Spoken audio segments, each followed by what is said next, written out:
The New Norm is brought to you by Winning at Home. I'm Steve Norman. Welcome to The New Norm. In the last couple episodes, we've been talking about transition and patience and waiting. We talked about Paul being stuck in a storm and having to believe that God was going to resolve that for his good. We talked about Joseph languishing in prison and being frustrated with God not operating on a timeline that would have been more convenient for him. And today we're going to continue with that theme of waiting. What do we do when God isn't operating with respect to our agenda and our timeline? There are people who are always on time, people who are sometimes on time, and there are people who are always late. Researchers have some theory about why some people are usually late. Business writer Diana Dellenzer says that chronically late people underestimate how long it will actually take to complete a task. San Diego State psychologist Jeff Conte said late people actually perceive time differently. They feel like time is passing more slowly than it is. Type A people believe that a minute lasts about 58 seconds. Type B people who are always late, believe that a minute lasts about 77 seconds. Over time, we develop strategies for dealing with people who are late. In college, if a professor was late, we'd debate how long we'd have to wait in class before we left. I knew a couple who disagreed so strongly about when to leave for the airport, they would take 2 cars for family trips. But what do you do when you feel like God has missed a deadline? How do you respond when there is a limited time frame for a miracle and God doesn't show up? What do you do when you feel like God is late? The scriptures include a story of a family who's asking this very question. We find it in John chapter 11, where we read, "Now a man named Lazarus was sick. He was from Bethany, the village of Mary and her sister Martha. This Mary, whose brother Lazarus now lay sick, was the same one who poured perfume on the Lord and wiped his feet with her hair. So the sisters sent word to Jesus, 'Lord, the one you love is sick.' And when he heard this, Jesus said, 'This sickness will not end in death. No, it is for God's glory, so that God's Son may be glorified through it.' Now Jesus loved Martha and her sister and Lazarus. So when he heard that Lazarus was sick, he stayed where he was 2 more days. And then he said to his disciples, 'Let's go back to Judea.' 'But Rabbi,' they said, 'a short while ago the Jews who there tried to stone you, and yet you're going back?' Jesus answered, 'Are there not 12 hours of daylight? Anyone who walks in the daytime will not stumble, for they see by this world's light. It is when a person walks at night that they stumble, for they have no light.' After he said this, he went on to tell them, 'Our friend Lazarus has fallen asleep, but I am going there to wake him up.' His disciples replied, 'Lord, if he sleeps, he'll get better.' Jesus had been speaking of his death, but his disciples thought that he meant a natural sleep. So he told them plainly, 'Lazarus is dead, and for your sake I am glad I was not there, so that you may believe. But let us go to him.' Then Thomas, also known as Didymus, said to the rest of the disciples, 'Let us also go, that we may die with him.' On his arrival, Jesus found that Lazarus had been in the tomb for 4 days. Now Bethany was less than 2 miles from Jerusalem, and many Jews had come to Martha and Mary to comfort them in the loss of their brother. When Martha heard that Jesus was coming, she went out to meet him, but Mary stayed at home. 'Lord,' Martha said to Jesus, 'if you had been here, my brother would not have died. But I know that even now God will give you whatever you ask.' Jesus said to her, 'Your brother will rise again.' Martha answered, 'I know he will rise again in the resurrection at the last day.' Jesus said to her, 'I am the resurrection and the life. The one who believes in me will live even though they die. And whoever lives by believing in me will never die. Do you believe this?' 'Yes, Lord,' she replied. 'I believe that you are the Messiah, the Son of God, who has come into the world.' After she had said this, she went back and called her sister Mary aside. 'The teacher is here,' she said, 'and is asking for you.' When Mary heard this, she got up quickly and went to him. Now Jesus had not yet entered the village, but was still at the place where Martha had met him. And when the Jews who had been with Mary in the house, comforting her, noticed how quickly she got up and went out, they followed her. supposing she was going to the tomb to mourn there. And when Mary reached the place where Jesus was and saw him, she fell at his feet and said, "Lord, if you had been here, my brother would not have died." And when Jesus saw her weeping, and the Jews who had come along with her also weeping, he was deeply moved in spirit and troubled. "Where have you laid him?" he asked. "Come and see, Lord," they replied. Jesus wept. Then the Jews said, "See how he loved him." But some of them said, "Could not he who opened the eyes of the blind man have kept this man from dying?"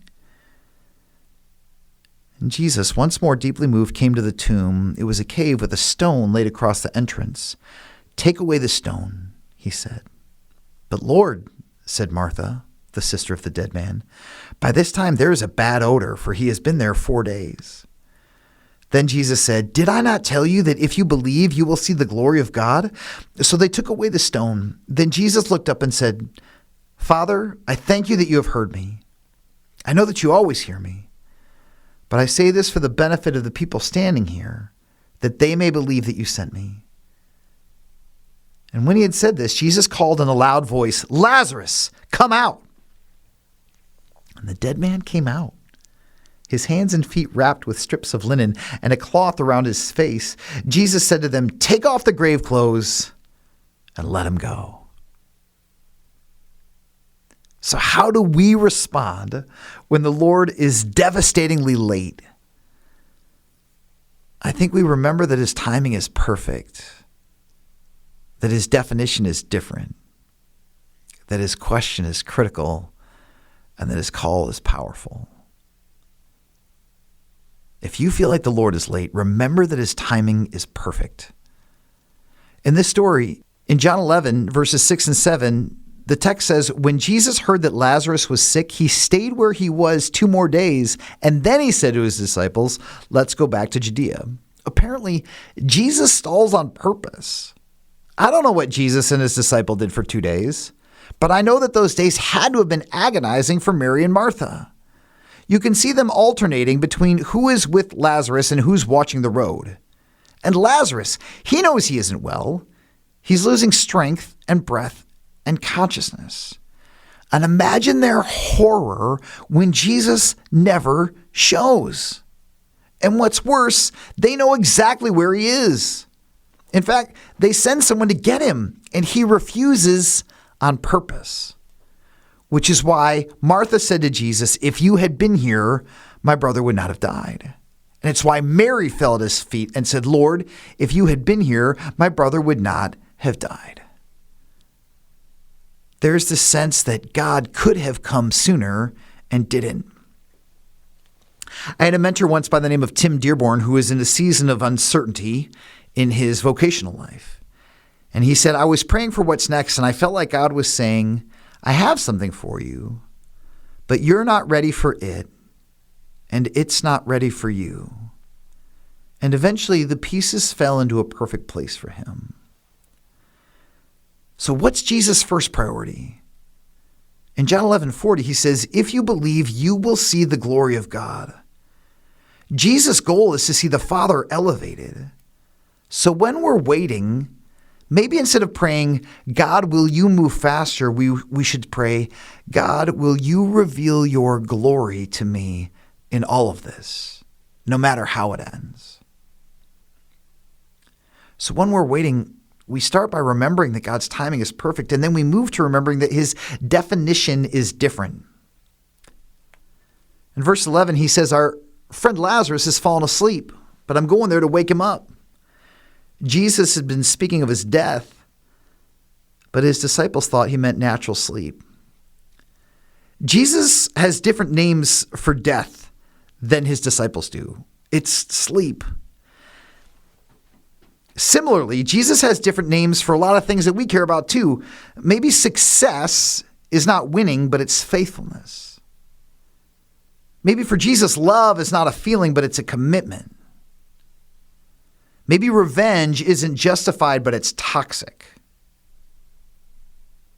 Maybe freedom isn't something with no restrictions, but it's the ability to lay down our lives for the things that God cares about. Are we defining events, relationships, and objects in ways that are different than the way that God defines them? It could be that we're having trouble waiting on God because we don't see what he sees. And we're not defining reality in the way that he does.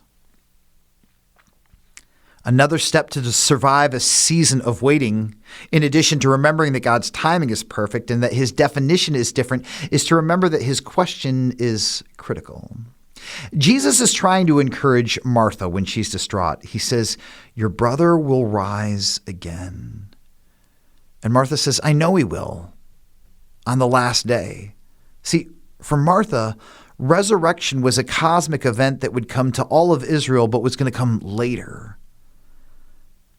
But Jesus saw it differently. For Jesus, the resurrection isn't a what that comes later, it's a who that's here now. He said to her, "I am the resurrection and the life. The one who believes in me will live, even though they die. And whoever lives by believing in me will never die. Do you believe this?" According to Jesus, the answer to when is he the resurrection and the life? It's now. Where is he the resurrection and the life? It's here. And for whom is he the resurrection and the life? For you. For me. For everyone. And Jesus is asking us the same question he asks Martha. Do you believe this? I remember when I was in college, we had a university professor who was trying to teach us the difference between belief as an action and belief as an idea. And he says the law of the conservation of energy says that an object will return no farther than the point from which it is released. And when we came into class that day, he actually had a bowling ball suspended on fishing line from the ceiling of the classroom. And he also had a chair that was set up against a cinder block wall of the classroom. He says, the law of conservation of energy says that if you sat in this chair, I could pull this bowling ball up to your nose and release it. And it would swing away from you, but when it would return, it would go no further than the point from which it was released. So it might come back to the tip of your nose. It wouldn't break your nose and smash your skull in. So he said, how many of you believe in the law of the conservation of energy? And we all kind of haphazardly raise our hands. Then he asked a follow-up question. Who wants to sit in the chair? See, there's a difference between believing that something is real and then acting on the fact that we believe that to be real. The resurrection is a core belief for anyone who claims to follow Jesus. And yet many of us act as if we don't believe that Jesus is the resurrection or the life. In 2019, my father, at the age of 82, fell unexpectedly ill. He was in and out of the ER, the hospital, and a local rehab center. And within a matter of weeks, our family was forced to acknowledge that Dad would not recover. As we gathered around his hospital bed, we realized this is it. This is the moment we must decide if we believe Jesus is the resurrection and the life. It's only when we're losing someone or something that we love that we're forced to answer this question. And Jesus' critical question to Martha and to us is, I am the resurrection and the life. Do you believe this? If we're stuck in a self-destructive pattern, it's usually that we don't believe this. We think that life is a burden and we can only cope by self-medicating. Or we think that life is a battle and we can only cope with violence. Or we think that life is a task and we can only cope by being perfect. But the scriptures say that life is a person and his name is Jesus. And until we choose to believe it in our gut, our vision for life will be too small. So when we're stuck waiting, remember that his timing is perfect, his definition is different, his question is critical. And then finally, remember that his call is powerful. The climax of the story is when Jesus speaks to a dead man. In order to get there, he says, take away the stone. And Martha's objection is kind of funny. She says, Lord, he's been in there for 4 days. It's going to smell. Martha's on the brink of a miracle, and she's still struggling to believe. But eventually they obey. And Jesus calls, Lazarus, come out. And there's a pregnant pause. But sure enough, Lazarus comes shuffling out, still wrapped up in his grave clothes. Jesus wasn't asking Lazarus to do something that he did not empower him to do. And 2 Peter 1:3 says, His divine power has given us everything we need for a godly life. Jesus' call to Lazarus was filled with faith in God and in Christ and in Lazarus to respond. Maybe today you need to hear those words from Jesus. Come out. Out of fear, out of despair, out of anger, out of unfaithfulness, out of deception, out of laziness. Because when you do, others can help you take off those grave clothes so that the people who love you can strip off the trappings of death and set you free. So if you're stuck waiting the way that Mary and Martha were waiting, and the stakes couldn't feel higher, remember this. His timing is perfect. His definition is different. His question is critical, and his call is powerful. And no matter how it all nets out in the end, he is going to make his glory clear to you and everybody else who's watching. The New Norm is produced and distributed by Winning at Home. Winning at Home is a faith-based nonprofit committed to making individuals, couples, families, and businesses stronger through counseling and coaching. For more information, visit winningathome.com. I'm your host, Steve Norman. Thanks for listening.